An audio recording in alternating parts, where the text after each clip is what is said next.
I'm Chris Erdmann, and this is Made of More, the show where we go beyond business to uncover real stories that shape entrepreneurs, leaders, and change makers. Every Wednesday at 8 a.m. on KKNW, we explore the pivotal moments, the adversity faced, the risks taken, and the resilience found along the way. This isn't just about what people have built, it's about who they've become. If you're ready for inspiration, practical insights, and stories that remind you that you too are made of more, you're in the right place. All right, well, welcome to the show, Made of More. I'm your host, Chris Erdmann, and today I'm sitting with a guest that I really look up to, who happens to be a personal friend, but he's a killer in the business of multifamily syndications, and just a young man, has a couple partners that are also pretty young, and his name is Kevin Falk, who happens to be business partners with Jeff Dress, and now a new partner, Jacob Wilson. And these guys, they're here in the greater Seattle area.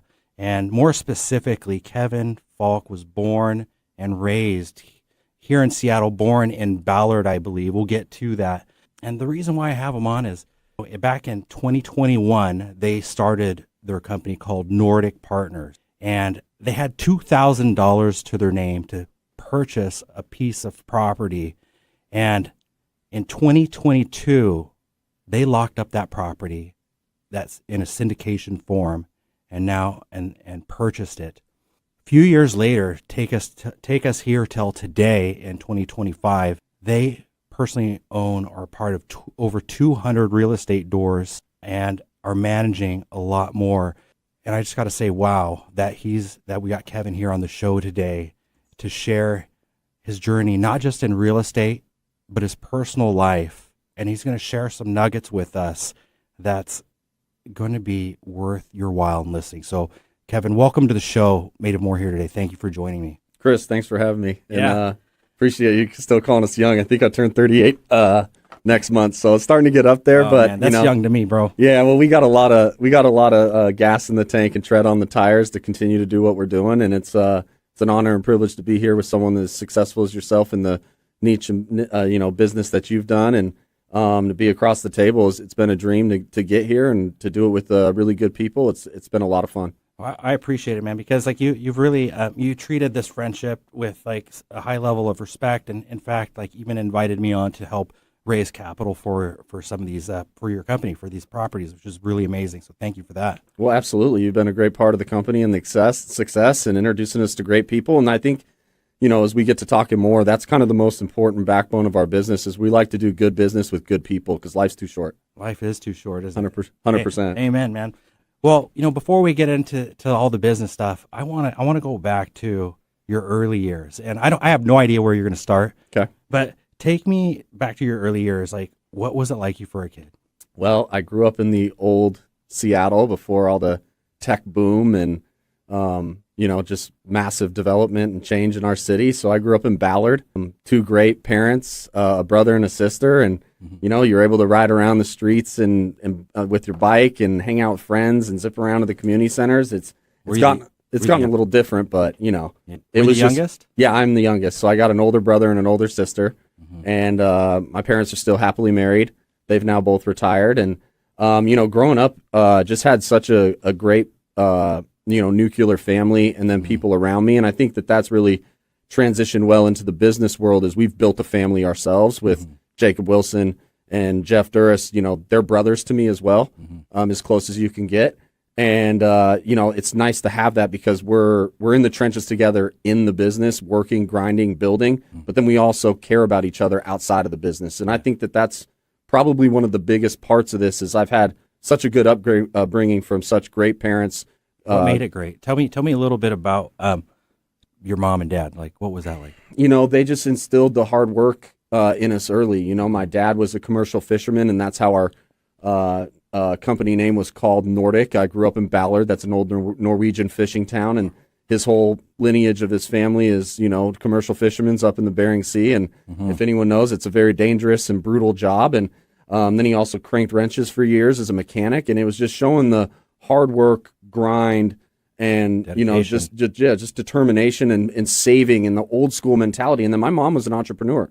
She started her own choir business not far from where we're filming this over in Mercer Island, and did a really good job, had it going for 30 years, changed tons of girls' lives. And it's just been so great to see two people that, not from a financial standpoint, my parents did well, but it was a lot of hard work and sacrifice. But I think the biggest thing is just how they carried themselves as individuals. To see that type of character in your upbringing is really transitioned well. I mean, I'll admit I was a little bit of a knucklehead for a while until I got, my head on my shoulders. But now that I've been able to do that and get back to a place where I, live a pretty present and healthy and quality life, I have now been able to really release all of that good learning that I've gotten from my parents out into the world.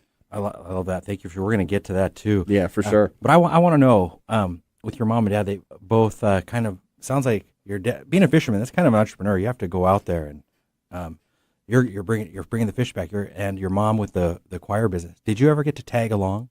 Yeah, I mean, I've been out. I didn't go up to Alaska, but we've done fishing out in Puget Sound and out in the Pacific Ocean outside of Washington. I mean, it's just a whole different ball game. I mean, there's nothing easy or privileged about it. It is a tough grind work to make that money. I mean, that's one of those jobs where you really have to earn your keep, but then you do, work your way up and boat captain. And, I had family members that owned boats and came out of the Ballard locks and, did that for years. But I think that my mom finally wanted to put the brakes on that because it's such a dangerous job. So then my dad transitioned to working with an oil company and a mechanic. And, he's just always been a burly, big Norwegian that's always been a big in for a tough grind type of atmosphere and work. Wow, sounds like quite the upbringing and sounds pretty wonderful. Oh, it's literally, I can't be more blessed. It's been 10 out of 10. If you could go back and say, hey, could I get anyone else's family? I'd take my family over a Bezos or a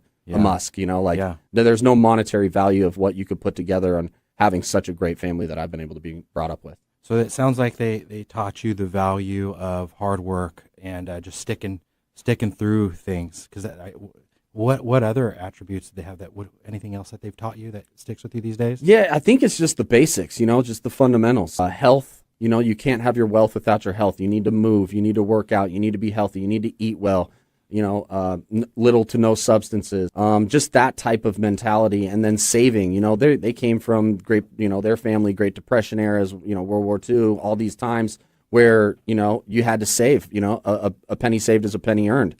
And it's really helped us well, especially with the way we set up our business. And I think the same goes for my business partner, Jeff, and also Jacob. They're both very financially sound.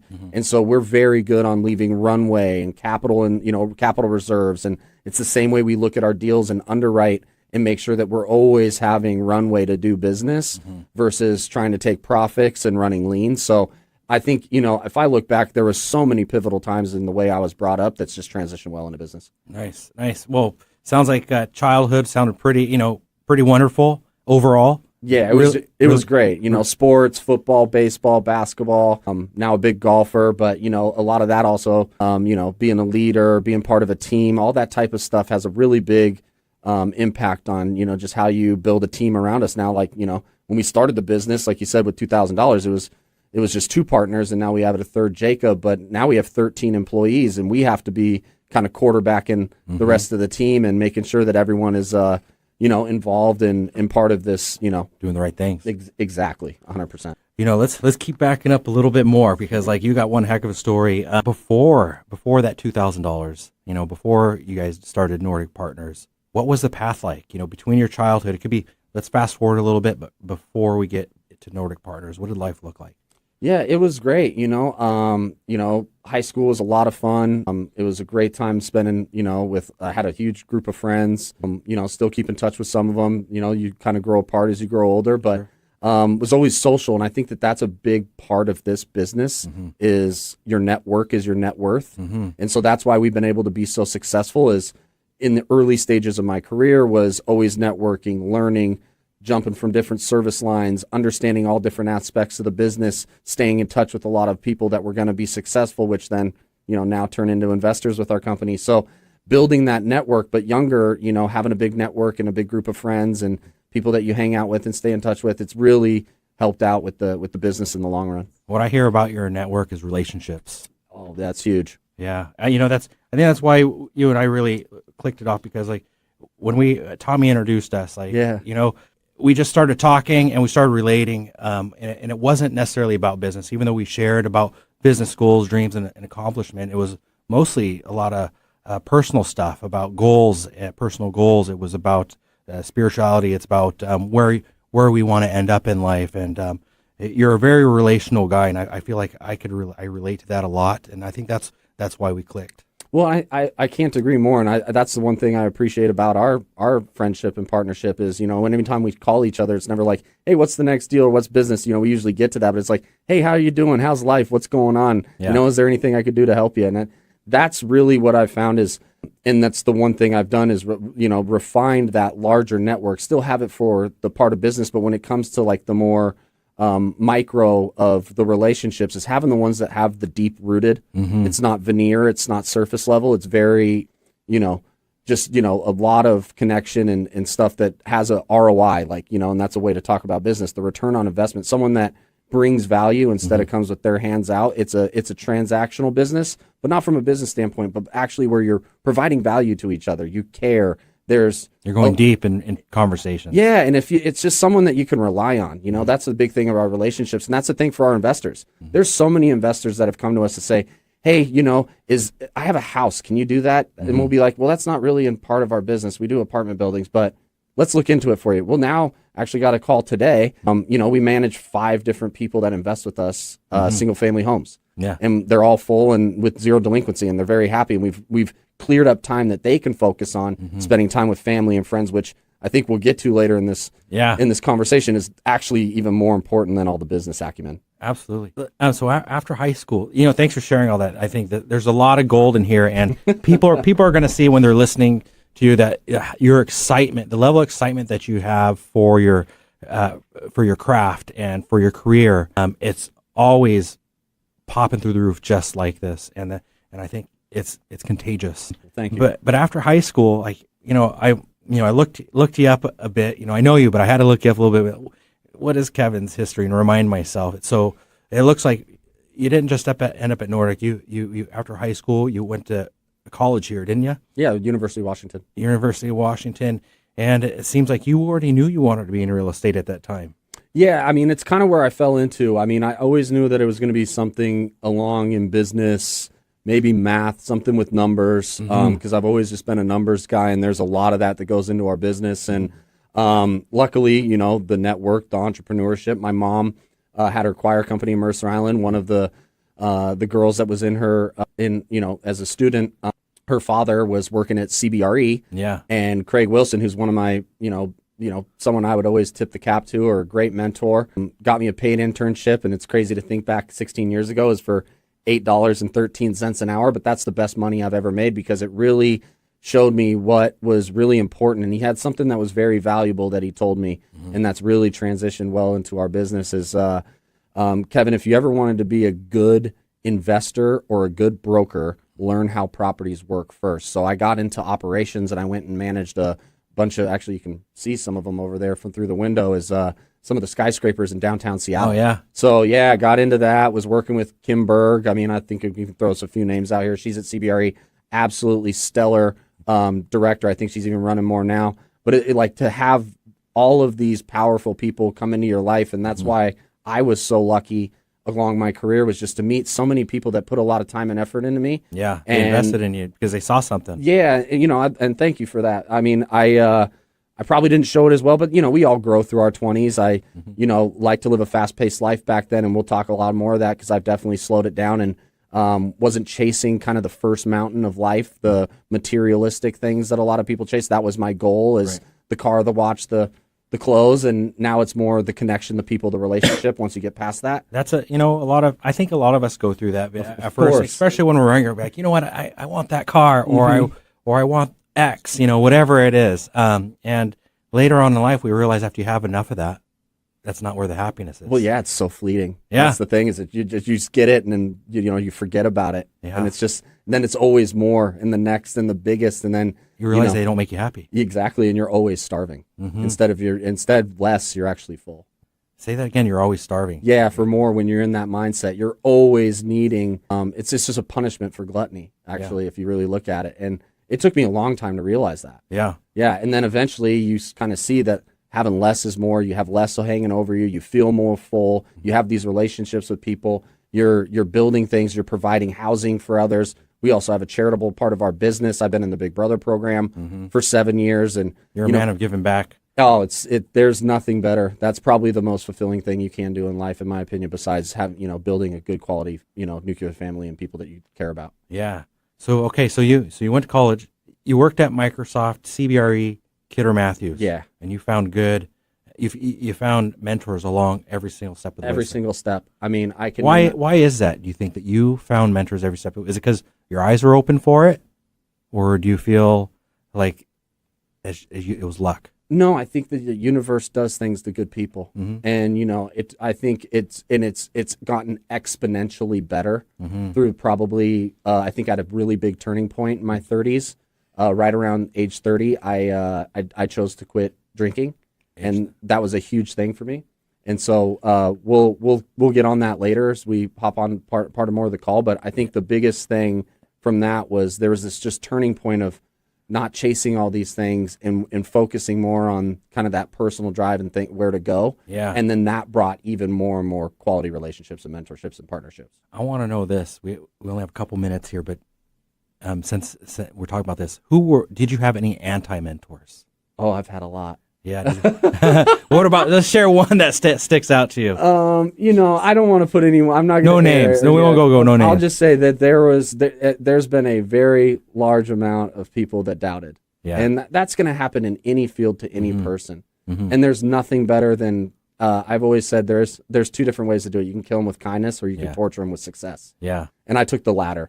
Yeah. And it was just a nice silent way to do it. And then you kind of get to wave when you drive by when you're doing well, and you can just say, "Hey, thanks for hating." Yeah, that's great. You're turning that type of energy into successful stories. Yeah, and at the end of the day, it's like none of that really matters anyways. Like it's always you kind of focus on it, and then you can pivot away, and like that's also fleeting too. Like negativity, just if you continue to surround yourself around positive people, you'll just get more positive things in life. Yeah, turning lemons into lemonade here. Amen to that. All right. Well, you're listening to the show Made of More. I'm Chris Erdmann, your host, sitting here with Kevin Falk over at Nordic Partners. And you're also listening to 1150 AM KKNW. Tune back in right after these few messages.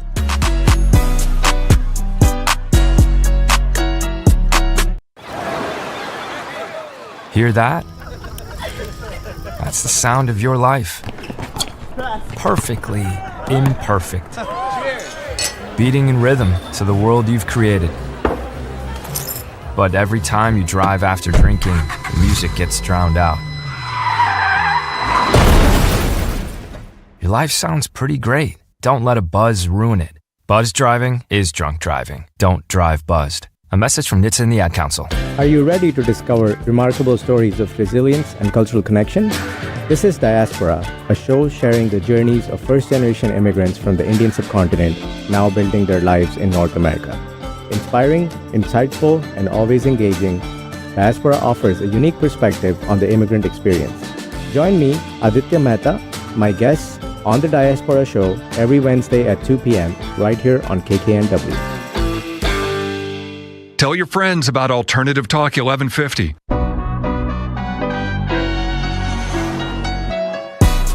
All right, welcome back to the show Made of More. I'm your host, Chris Erdmann, and we're sitting here with Kevin Falk, one of the principal owners at Nordic Partners. And so we just talked about the anti, what do we call it? Mentor. The anti-mentor. Yeah, thank you. So if you didn't listen to that, tune into the podcast. I want to fast forward a little bit now. We talked about your past, your childhood. I want to go leading into the current state, but let's talk about the story. How did you and Jeff first connect? Yeah. Well, I was working at CBRE. That was the third time I was there. So I must have done something good enough to go back to the company 3 times. 3 times? Yeah. Well, that's kind of how the property management world works is you bounce around, you learn all the different verticals. So I've managed everything besides trailer park. So I've managed office, industrial, retail, suburban office, multifamily, and you jump around to different companies, your pay goes up. I mean, that's over. I did it for 12 years. So, and 4 years now doing Nordic, but 16 years within real estate, and was over on the east side managing, stuff for Meta, T-Mobile, Facebook. and one of the senior leaders at the company introduced me to one of our old business partners. He's gone and done a different venture since then, but him and Jeff were friends. Yeah. And I was doing a strategy. I bought the first apartment building of the company, just did it for myself and my family, and was halfway through the project and was just a slam dunk. And talk to me more about this. What were you buying? An apartment building. For you and your family? Yeah. Okay. So before you met Jeff, you were already buying one thing. This is how it kind of all got started. Is I was a broker at Pilot with Jason and Casey, and I was selling apartment buildings, and I was like, how do I get to a place where I buy it? And had a rental in Shoreline with the family, and it was paid off. It was at the point of diminishing returns. Sure. And was like, okay, well, let's go use a 1031 exchange, not pay any capital gains, and go roll this into another deal. So you sold this little family spot? Went from I think it was an 1,100 square foot single family home, sold it in the middle of COVID, which was pretty exceptional to do because it was also during winter. You couldn't get supplies, supply chain issues, had to renovate the house, had to get it done in 4 months to suffice the exchange. Got it done, bought a property in Ballard, a lot of these things aligned, and then was just beating the pro forma rents, which is like your projected rents, by a few $100s each, and was like, wow, this is going to turn out significantly better than I even anticipated. For the people that don't know what pro forma rents are, tell them what they are. Yeah, so your pro forma is your projected rents of what you think you can get your rents to after you buy a property and fix up the units and renovate them and get them to a nice market rate. And then your pro forma is what you think you're going to get them to. And we like to be conservative, so we always like to say, well, we can get here, maybe we'll taper it back a little bit. But then if we beat it, it's always a good thing. And then that's what we do with our investors as well. Yeah, you know what? Conservative is the key because like that. This is the reason why I feel really comfortable in raising money and working with you guys is because you guys have been we're aggressive on getting the price of the building down, but we're very conservative on the pro forma, the projection that we're letting the client know about. 100%. Yeah, we are probably, if not the sharpest, one of the sharpest buyers in the city. And then we're really good at operating. We're really good at our renovations. We pick A+ neighborhoods. We attract A+ tenants. We have good communication. We work hard, and then we have just good fundamentals. Like we use this analogy a lot, but it's Billy Bean baseball. We're into hitting singles and doubles. I've heard that in a while. Yeah, exactly. And because we're not into the business of trying to hit home runs, because then you're eventually going to strike out, and losing investor capital is just not even an option for us. So our thing is always do things conservatively, take your time, be patient. Good business practice, and then you have happy investors and happy returns. Happy returns. Okay, so you're selling this place. You're in the middle of this deal. Yeah, and we're meeting Jeff. Yeah, and I mean, you could just tell right away that there was something there. And our other business partner Mike was just the three of us. It was the original three-headed monster. Now it's going to be with Jacob Wilson here very soon. But and it all works out. All great people. We just didn't venture together with Mike, but we started out originally. But you could just tell from the beginning with Jeff, it was just like, this is a guy that I want to do business with. This is a guy that I trust it on or off the court. It's like he's just such a quality human being. We're going to be friends till we die. It's not just a business relationship. He is quality. Yeah, he's A+. And he's sharp. Very sharp. And that's the other good marriage between us is I come from more of a networking, capital raising, sourcing deals and business, like a business development background. Yeah. And he has such a great business building, software systems, and just, overall intelligence, a lot of high IQ at the Nordic group, even with all the rest of our employees as well. And then Jacob Wilson is just an absolute killer on finding financing and debt. So it's the diverse three of us. Talents here. We're going to release it here pretty soon in the next 30 days. And it's going to be a really big, it's going to, we say it's going to break the internet because a lot of people are going to be like, wow, these guys are all powering up together. Like something serious is going to happen. I think you may have heard it here first. This is actually the first we've dropped it. Oh, geez. Mic drop. Yeah, 100%. All right. So then you guys decided, hey, let's partner up. Yeah. And you tell me about this story, like your ground rules that you guys laid out with each other. Yeah, it was just over communicate and constant progress over time. Like we were in the actually not too far from here. We were in the office, we were just in a little Regis office every day for 2 years, and we worked 2 jobs. So there's not anything glamorous about starting a business. I'll tell you, there's a lot of sacrifice. It probably cost me a relationship with a really nice gal.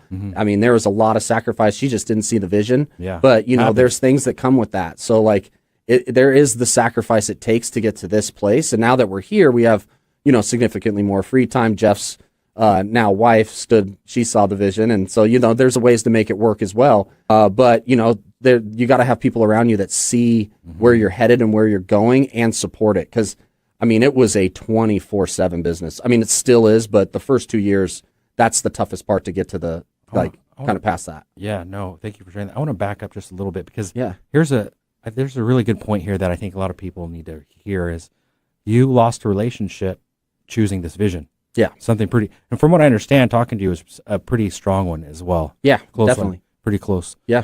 What do you want to share about that? Because It was tough. I mean, there's a lot of tough things that happen in life, and I think that will also transition back to the family dynamic that I had. We had, some very, very difficult things that happened to our family, a significant car crash, almost lost my brother and my dad. Wow. To see how strong my mom was during that time.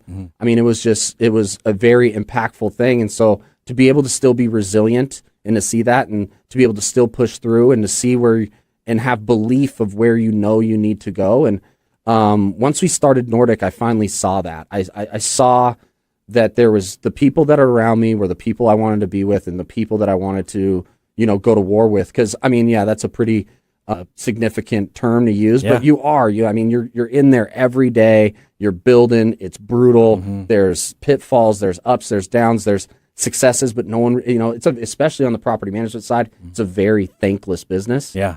But, to go back to that piece on that, yeah, it was difficult, but, I'm very happy with where I'm at today. Sure. I mean, the amount of growth that I've had personally and with business and also with finance, it's just, it's been worth every minute of it. Thank you for sharing that. Going to war with, I like that term. It is a strong term, but I think that's really important when you're building business or any strong team together that you want it to last, that you have to have each other's back because things are going to get rough. And they're not just going to get rough from one direction. They can get rough from 360 directions of all angles. And you just want to know that the people that you're working next to or choosing these relationships with have your back under any storm. And that's the same thing with our employees. Like they call us at 10 o'clock at midnight. Hey, I'm actually working on a project late. Is there anything you can step in here? It's like, yeah, absolutely. Like if you're going to be the general of the army, you've got to be able to be there for your troops. Yeah. And it's a great way to look at it. It's like, and that's also another thing. It's like none of us were in the military, but obviously anyone to service, we say thank you. But also we've adopted a lot of the regiment. It's routine is so important. Working out, folding your bed, just doing these small things at the way to start your day. That Personal accountability. Yeah, and then you get it, and it translates so well into the office. It's like we do monthly reports at this time. We do financial Q3, Q4 follow-ups with all of our investors. We have property inspections once a month. We have all of these things that we've now set up that we check, where you then have the checks and balances where you can have that, strong group of a team. Strong group of a team and systems you can count on. 100%. All right. So tell me about this $2,000. Okay.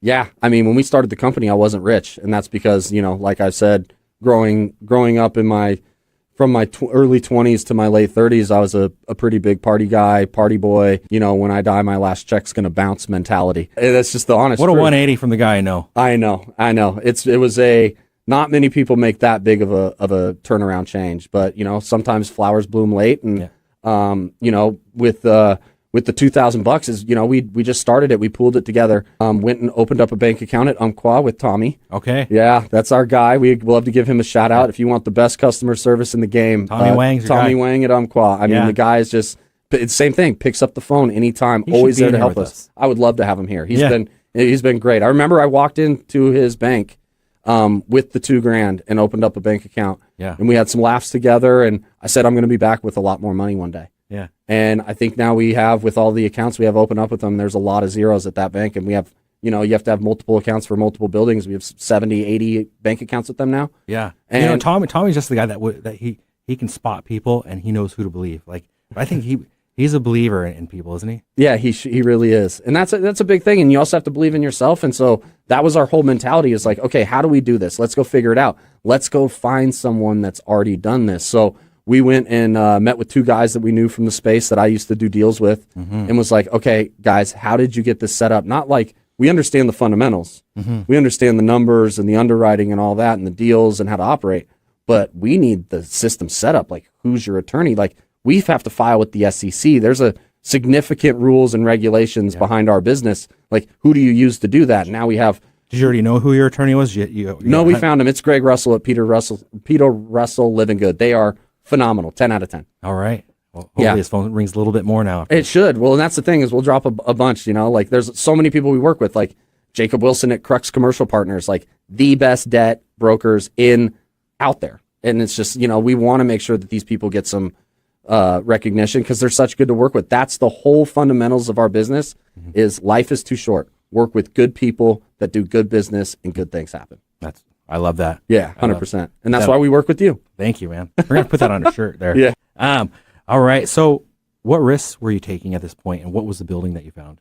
Well, I think the risk is we're always putting our own financial balance sheets on the line for every deal we do, and that's what we offer to our investors. So when you're a LP or a limited partner, and I don't want to get too much into all the nomenclature, but you're investing a check with us, but that's the total risk you have. But there's also a loan on the deal, and someone has to sign on for the loan in case the deal goes sideways. Well, the principals do that, me, myself, and Jacob. And let everybody know, what's the risk? So when you guys, one of the three, all three of you put your name on that loan, tell everybody what you're actually risking. Well, I just signed one in July for $7.3 million, and if the deal goes to zero, I owe a bank $7.3 million. Personally? Personally. Yeah. Yeah. That's the risk that you're willing to put on the line. That's what we believe in our business. Absolutely. Yeah. Oh, yeah. I believe in you guys. So. Well, yeah. And that's just, that's just part of the game. And that's why, again, these fundamentals and setting up, it'd be very difficult to get into a situation like that because we know what the rents are. We know what our debt's going to be because we do fixed rate. We don't do variable rate. We know what the rents are because we're specialists. We've lived in Seattle. We've rented in these areas. And we have a really good team that we've built to operate the building. So, it's risky, but it's not that risky. Right, because you're conservative, like you said, you're not doing variable rates. You don't have rates jumping around on you. They're fixed, and and we don't do a ton of leverage. It's like 65, 70% leverage tops. Right. Wow. Yeah. So it's like you'd have to really go backwards to even be in a place where you'd break even. You know what I like is like bringing some of my clients over to you guys is they're like, we're going to have our lawyers check it over, and we're going to have our financial advisors check it over, and I could always go to them confidently, being like, hey. Have your lawyer look at this. Please comb through it. Or please have your financial advisor comb through it and see what he says. And, when they do that, they always come back. 100%. And I think that's the big thing is transparency, being open and honest, sometimes to a fault. Like we will tell anybody, any client, any vendor, just exactly how we're very cut and dry in our business. And it's the way to be. And I think that also goes in transitions well into just personal relationships is having communication, being transparent, and being honest. Clarity is key. 100%. How'd you find your first investor funding source? Oh, first investor? Yeah, that was through Jeff. Jeff found our first investor. He had a good friend. Once we were starting to build the business and we found our first deal, we got it under contract and we were like, okay, well, that was a success, but we need to buy it. Well, we don't have $1.25 million dollars in our bank accounts because we just started this.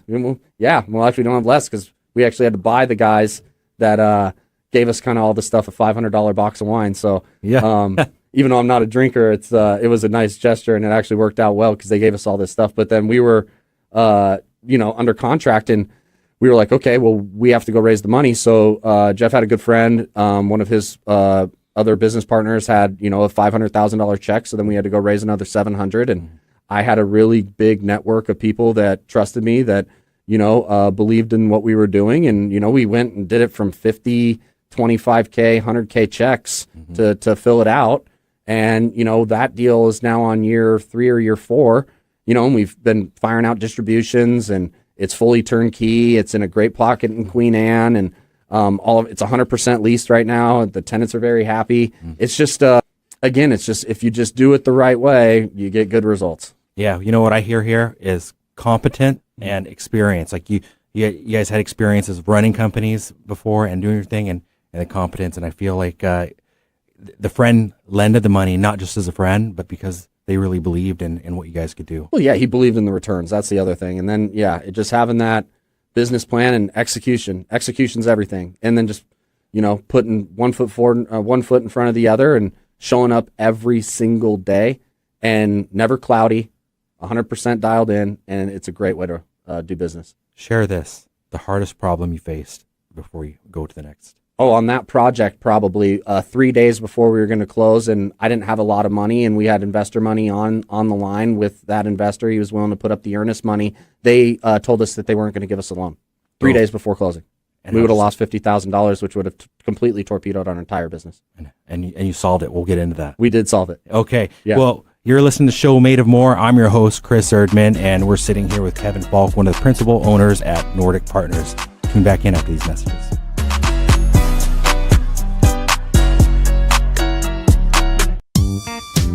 When I smoke weed, I get lost in the music. I like to isolate each instrument. The rhythmic bass, the harmonies on the piano, the sticky melody. Hey, careful, babe. There's someone crossing the street. Sorry, I didn't see him there. If you feel different, you drive different. Don't drive high. It's dangerous and illegal everywhere. A message from NHTSA and the Ad Council. Hello, I'm Chris Erdmann. Every Wednesday at 8 a.m. on KKNW, I sit down with inspiring entrepreneurs, creative minds, and game changers to uncover the real stories behind their business. On my show, Made of More, we explore the challenges that they've overcome, the breakthroughs that they've celebrated, and the mindset that drives them forward. If you're ready to unlock your full entrepreneurial potential, Made of More is the show for you, because here we know you are made of more. Every Wednesday at 8 a.m. on KKNW. Wherever you go, Alternative Talk 1150 is here for you.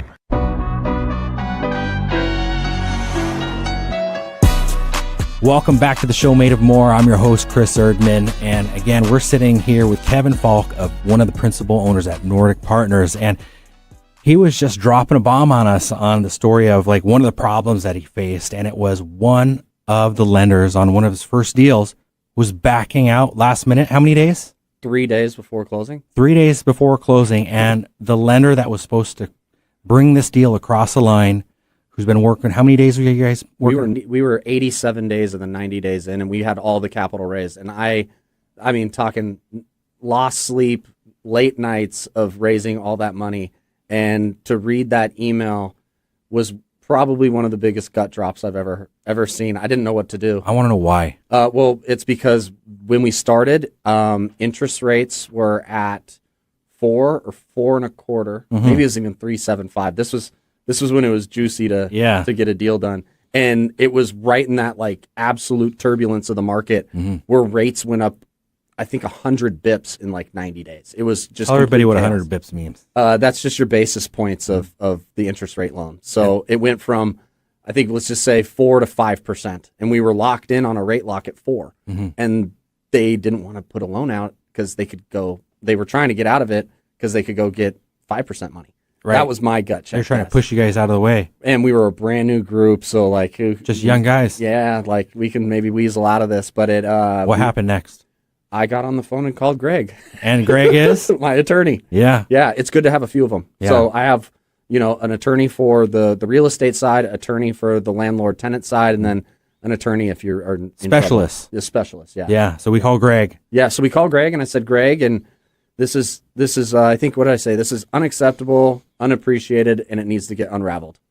And he did it, and he was like, yeah, we'll get this figured out. So he got on the phone, called the bank. Calls him directly. Called the bank. That day. By 5 o'clock that evening, we had approval. I bet. That's why you pay for, Greg isn't cheap, but you get the best results. That's our entire fundamentals of our business is don't do things cheap. You always get cheap results. And we try to explain that to owners, vendors, clients, investors, anyone we're working with. It's like, if you cut corners, usually at the end of the day, you're going to pay somewhere. You're going to get the bleed. Yeah. It's going to come out in the end. 100%. Yeah. Have you ever, it's like that 99.9% of the time, wouldn't you say? 100% of, yeah. 100% of the time. I would say pretty much. I mean, and that's why we've had such a big success, and our company is, absolutely thriving, growing so fast, is we'd like to put out that Nordstrom level of service, like the old school Nordstrom days. You could go take a tire back there. Yeah. And it was like they had all these rules, but you felt like a customer. Yeah. You felt appreciated. And we've really lost that as a society, I think, where that customer service level has really dropped off a cliff. Oh yeah, I would say so, but not with Nordic Partners. No, that's why people call us. That's why I think we're at an 85% reinvestment with our investors. Our renewal rates are extremely high. Our growth is on property management is exponential. I want to get into system growth right now. Perfect. Actually, let's jump in. All right. So what was the turning point when you realized Nordic Partners was becoming a machine? When someone like Jacob Wilson, who when we started out the business was the biggest name out on LinkedIn, was doing a massive amount of volume on deals, and we were just looking to be like, hey, maybe we could do a loan with those guys, or Jacob one of these days, do a loan with Crux. Yeah. Well, we're about to now have him as a partner. Yeah. And along the way, starting to do business with guys that were really important. The CBRE multifamily team, the Kidder Mathews, Simon Anderson team, the guys at Marcus, Lee and Associates, all these groups of brokers that we looked up so highly to were calling us. Like, hey, can we do business with you guys? And that's when we were like, okay, the switch has flipped. Yeah. People are calling us for our business. The current is coming your way. And I think the biggest one was the growth in property management. I've worked with a lot of other property managements at multifamily. They're somewhere between 1,000 to 2,000 units, and that's over like a decade worth of time and growth. We're at 1,100 in 11 months. 1,100 in 11 months. How do you guys handle that? We just hire strategically well, and we use a lot of AI. A lot of AI. Yeah. A lot of talent. We have overseas virtual assistants as well that are incredible. But your boots on the ground, though, I think that's important to say. Well, and then we're in the trenches too. Like, I have to work and do, property management as well. Like, that's part the of our owners business. are in the trenches Every day. Yeah. I do something for the business every single day, and I have for the last 4 years.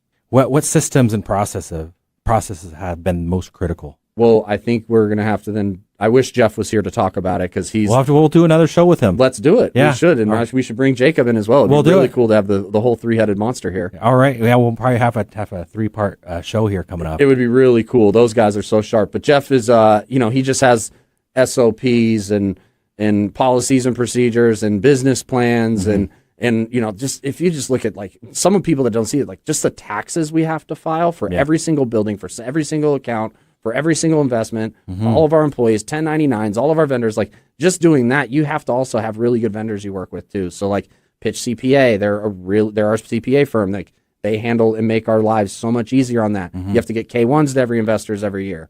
There's so much in this business from just policies, procedures, and any type of design that you have in your business to make it a well-oiled machine is so important. And that's something that we spent the first entire 2 years doing. Like our Google Drive it's a library. It's very detailed. Yeah. It's every single building. We actually just got called for potentially our first audit. Bring it on. I don't really want to do all of it, but if we do, we'll be fine. Yeah. Yeah. I believe that. You have really intelligent people behind the scenes. It just, and it's that constant progress over time, just every day chipping in and making sure you drop that file in there instead of just filing away, or it's that extra care.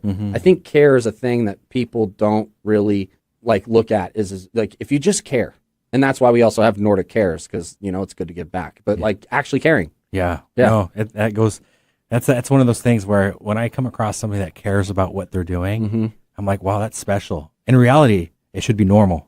It's more than the paycheck. It's a lucrative business, but honestly, helping people make money in our business, our investors make money, because a lot of these people, some of these checks are very significant. It's part of their life savings. We have to protect that. Giving 13 employees checks and salaries to live on and good, comfortable ones, giving them all this guidance and learning. 1,100 units, we provide homes to 1,100 people in the city. That's a cool thing to do. We help. Really cool. We have a charitable arm that helps on Aurora Avenue, if you know Seattle, getting some of the prostitution gals that are in off the streets, sex trafficked. Yeah, you got a safe house, right? We've gotten 6 in the last 3 months off the street. Wow, helping them get rehabilitated. It's that type of stuff is by far the most rewarding over the investment. I love that. Yeah, giving people another chance in life. It's a great part of our business. Well, we could do a show just on that too. 100%. But let's get in the obvious. Why did you choose? How and why did you choose your marketplace? You could have chose anywhere. A lot of people are purchasing in different parts of the country, but you guys chose Seattle. Well, it's our backyard. It's the sandbox we know, and we've been playing in for the last 16 years and the total 38 years, but, across our business. And I think the biggest thing is, as I look out here, I look at the T-Mobile campus. If I look over a little bit further to right, there's the Microsoft campus. There's Amazon, Facebook, T-Mobile, Google. Money's being generated here. This place is top, if not the best, top 3 in the nation for economy. So that's a big driver for us because we want people to pay the rent. Because at the end of the day, this is a business, right? It's a transactional business. And our entire thing is revenue, expenses, mortgage. Like that's it. Like covering those 3 things. Keep your expenses down, get your revenues up, pay your mortgage, and then there's profits afterwards, right? That's like sums it up pretty well. And so having people that are able to produce the income, that have the jobs, that have the stability to have a good economy is a really important factor. So the Seattle economy is great. I also think that there's a flip side to the coin of the landlord-tenant law because everyone knows Seattle's a blue state. I was just about to ask. It's rent controlled now, which makes things a little bit more difficult for landlords. But if you really look at it, there's also rules and regulations on development. They make it very hard for developers to build buildings in Seattle, which then means lack of supply, which then means rents are higher. So there is some things when people are like, oh, I won't touch a blue state. I'd rather go somewhere where it's more conservative and easier. And eviction, and we're not political here. Not at all whatsoever. That's just the climate. And so just when you look at it from that standpoint, there's less people that are really attracted to go do business in Seattle. So there's less people doing business here from a landlord standpoint. Sure. So then we get a lot more pick of the properties that are out there. Plus, then we're able to, that's a part of the systems, MFTE programs, all of these programs that the city have out for multifamily tax exemption, which is reduced rents for folks that are lower income. We know how to navigate that. We know how to do it. And work with everything. All of these systems that a lot of people, it's too difficult for them to navigate. So then there's, again, that weeds out a lot of the competition. So there's a big piece of why we choose Seattle and why we like it. And then also, we're geographically constrained. There's water and mountains, and it's just the zoning here is very difficult. And so it's a really perfect storm for doing business, and we love it here. And we like the tenants. Like a majority of the time, all the people are happy. Everyone's paying. We have a good system. We have good vendors we work with. The whole ecosystem that we've built here. I mean, we'll eventually expand in other states as we continue to grow. But our first thing was to build the monopoly board here and then move out, and it's just been great. We have no complaints. Yeah, you guys figured out your system, and you're work and you love it. You're thriving in it. You're taking the issues and making them something that you know how to work through, and it's helped your marketplace. Yeah, absolutely. Yeah, let's get into mindset. That's a very key factor to owning a business, founding a business in general. Yeah. So tell me about your mindset, your daily habits and routine. Well, I think I said it earlier is, literally first thing, make your bed. Yeah. Like a lot of I did probably a year of just like listening to podcasts, reading books, David Goggins, all these types of Jocko Willink. Like you go and you take bits and pieces of all that and then implement it in your life, or at least that's what I did. And it's been very impactful for my success. So I think routine is huge.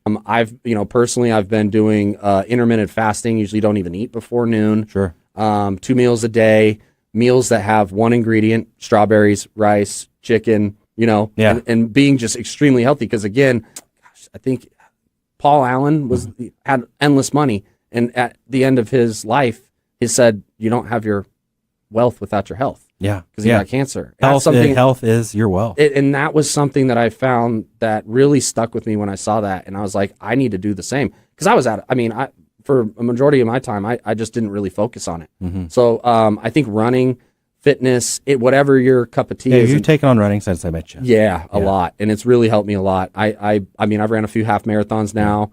Usually I did 4 in 1 year. So I was doing them like once a quarter. It just, you feel better. You get that natural endorphin release. So I think that is part of the routine. Diet, exercise, constant learning, and just good habits. And I think the other big thing is just being easy. Be easy, be fun. It's a real simple thing. And it actually, I think they said it's harder to have a frown. Like you get a lot further in life with sugar than salt. Like it's true. Not that hard. That's a great reminder, right? Yeah. Just be easy to be around. It's even very for yourself. Short. Potentially it could be less, or I'm already halfway through my life.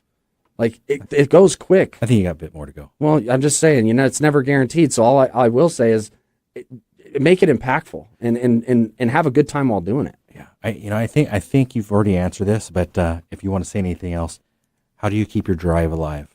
I think I was just always had that Duracell battery in the back, and I've always just been an Energizer bunny. I'm natural. I don't drink any caffeine. Yeah. Water only. Yeah. You know, so it's just You got a lot of energy. It's all in the brain. Yeah, it's I that's something I just might have just always had from the start. But I think there's also when you start, it's at the beginning there's self-doubt and you have like, is this going to work out? I'm starting a business. This is uncharted territory. But once you start navigating it and you get some, through the storm and you get to calm seas, you're like, oh, all of this, the motivation is like, it's getting easier. I'm seeing more success. I'm seeing more of these, wins on the board. And then that's your motivation. Like, wow, I can get to more and more peace. Because I really think for me, my entire goal in life is peace and harmony. Like, that's all I want. I don't care about the monetary. That's not the driver. That helps. I mean, that'll also get you to the promised land and help solve problems. Just peace and harmony. And once you really realize that's really what my motivating driver is. And that's also by spending time with my family, which I really, you can't talk, like that's the most important thing in my life. And then also the family that I've built, which is my team and, all the people around me. So it's, you included. Yeah. Thank you, brother. Yeah. You're very intentional. I know like one of your dreams is just to hang out with your family over by the water. Yeah. We always talk about that every time I see do you. it twice a month. I mean, I'm kind of there, but Yeah. I'd love to do it 24/7. 20. Yeah. I mean, my brother's in Vegas, but I'm flying to see him in like 2 weeks. So, Oh, right on. yeah, it'll be great. Yeah. We're out in Vegas. He's just right over by Lake Las Vegas. Okay. Yeah. My mom's down there too, over in Summerlin area. Yeah, great area. Yeah, all that's it's great down there. It's funny we don't even go to the Strip anymore. We just gambling's not exciting for us. Yeah, it's not exciting for me either. But Vegas is actually a very beautiful place. It once you is. get out there. Tons of good golf. Oh my gosh. Yeah. Okay. We only had a couple minutes left, so let's get into leadership and team a little bit. How do you attract and retain good people? I think, well, first off, you just have to compensate them well, and you compensate competent people. It kind of has the same name, and it's you just have to, the saying's true: hire slow, fire fast. Like pick the right people, and I don't think it comes usually from the internet. Most of our stuff is done direct networking and referrals, and we've just found a really good team that meshes well. And we say that, at least for me, I'm probably the toughest to interview with. Yeah, because I'm very brash and direct. You speak your mind right away. Yeah, and I'm just like, hey, we're a special brand of tea. Not everybody likes to drink it. Yeah, but if you do, you'll be compensated well and you'll learn a lot. All right. And that's kind of our thing. We could talk about that more later. Well, we'll do it again when we get Jeff on. Hey, why don't you remind us that we were talking about it? What's the best way that you want people to reach out if we want to? They're interested in investing. Yeah, they can reach out to you directly if you have your information here. And then for us, we just have our website, which is Nordic igloo.com, or short for invest. All right. So yeah, NordicINV.com. You heard it here. I'll be more than happy to talk with you about these opportunities. Where you got Kevin Falk here. We're a team that wants to make sure that you know who to go to when it's time to invest. You've been listening to Made of More here. And Kevin, I just want to say thank you so much. Thank you, brother. Yeah, I really appreciate you spending your time, not just like where we spend time and get to know each other, but just being on here and willing to share your message with everybody. Yeah, it's a good one. It's a fun one. And we just are doing good business with good people, man. Can't say it enough. Yeah. Well, anything else you want to say before we sign out? No, just the one last shout out is to The More We Love. That's the ladies really doing the miracle work here in Seattle. That's a foundation and a group that you can donate to. The ones that are helping the sex trafficked women off Aurora. That's a very passionate thing and project that we care about. And if you want to chip in there, I think it's just themorewelove.com or themorewelove.org. They are the true miracle workers. Those ladies are doing incredible stuff. Love it. Love it. Yeah. Thank you for sharing that. We're going to be putting together an event in the Bellevue area here, probably the first week of November. We're going to keep you posted on just getting to know us better and what our investments are. Anything to say to that? Yeah. I mean, once we have the blast out and be able to show, come kind of drop the knowledge of what we're doing, how to work with us, how we could provide value to you, and just to learn a little bit more about Nordic and what we got going. We'd love to have you. Yeah. Here to expand your minds and your relationships. I'm your host, Chris Erdmann, and you've been listening here with me with Kevin Falk of Nordic Partners. Thanks a lot, Chris. I appreciate it. Appreciate you. All right. Thanks for tuning into this episode of Made of More on KKNW. Whether you're on the road, at the office, or listening from home, keep chasing what lights you up, keep building what matters, and never settle for less than the life you were made for. You are made of more. more purpose, more impact, more joy.